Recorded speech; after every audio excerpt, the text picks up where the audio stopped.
ನಮಸ್ಕಾರ ರೀ ಶಿವ ಎಲ್ಲರಿಗೂ.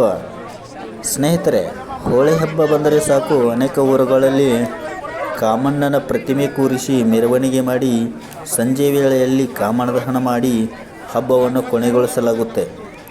ಆದರೆ ಈ ಕ್ಷೇತ್ರದಲ್ಲಿ ಮಾತ್ರ ಹೋಳಿ ಹಬ್ಬದ ದಿನದಂದು ದಹನವಾದ ಕಾಮಣ್ಣ ಯುಗಾದಿಯಂದು ಮರುಹುಟ್ಟುತ್ತಾನಂತೆ. ಯಾರೇ ಬಂದು ಏನೇ ಬೇಡಿದರೂ ಈ ಕಾಮಣ್ಣ ಅವರ ಕೋರಿಕೆಯನ್ನು ಈಡೇರಿಸುತ್ತಾನಂತೆ. ಬನ್ನಿ ಹಾಗಾದರೆ ಆ ದೇವಾಲಯ ಯಾವುದು, ಅಲ್ಲಿನ ವೈಶಿಷ್ಟ್ಯತೆಗಳು ಏನು ಅನ್ನೋದನ್ನು ತಿಳಿಯೋಣ.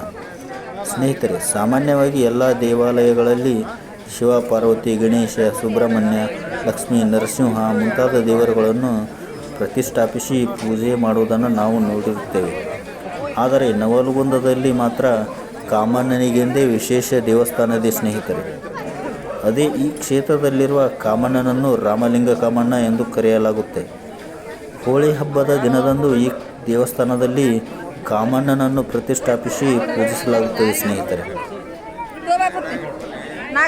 ಸ್ನೇಹಿತರೆ, ಹಳದಿ ಬಣ್ಣದ ಮುಖವನ್ನು ಹೊತ್ತು ಕಾಮಣ್ಣ ತನ್ನ ಬಳಿ ಬರುವ ಭಕ್ತರಿಗೆ ದರ್ಶನವನ್ನು ನೀಡುತ್ತಾರೆ.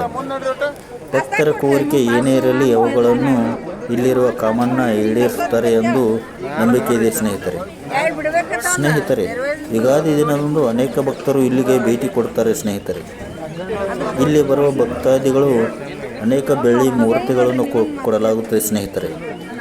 ಆರೋಗ್ಯ ಪ್ರಾಪ್ತಿಗಾಗಿ ಬೆಳ್ಳಿ ಕುದುರೆ, ಸಂತಾನ ಪ್ರಾಪ್ತಿಗಾಗಿ ತೊಟ್ಟಿಲು, ಕಂಕಣ ಭಾಗ್ಯಕ್ಕೆ ಬಾಶಿಂಗ, ಉದ್ಯೋಗ ಭಾಗ್ಯಕ್ಕೆ ಪಾದ, ಮಕ್ಕಳ ವಿದ್ಯಾಭ್ಯಾಸಕ್ಕಾಗಿ ಹಸ್ತ, ದೃಷ್ಟಿ ಪ್ರಾಪ್ತಿಗಾಗಿ ಕಣ್ಣು,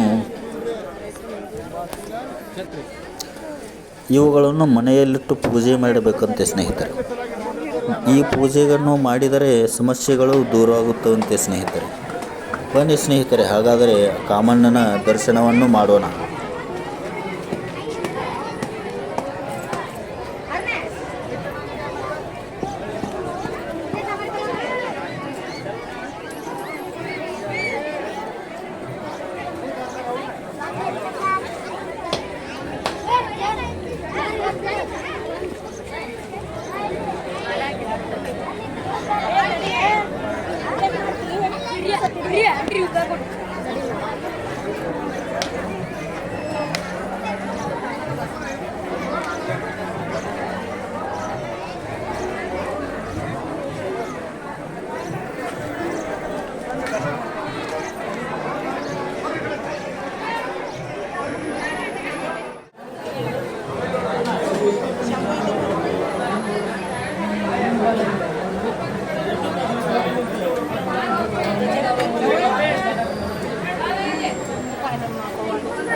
ಮಮ್ಮಿ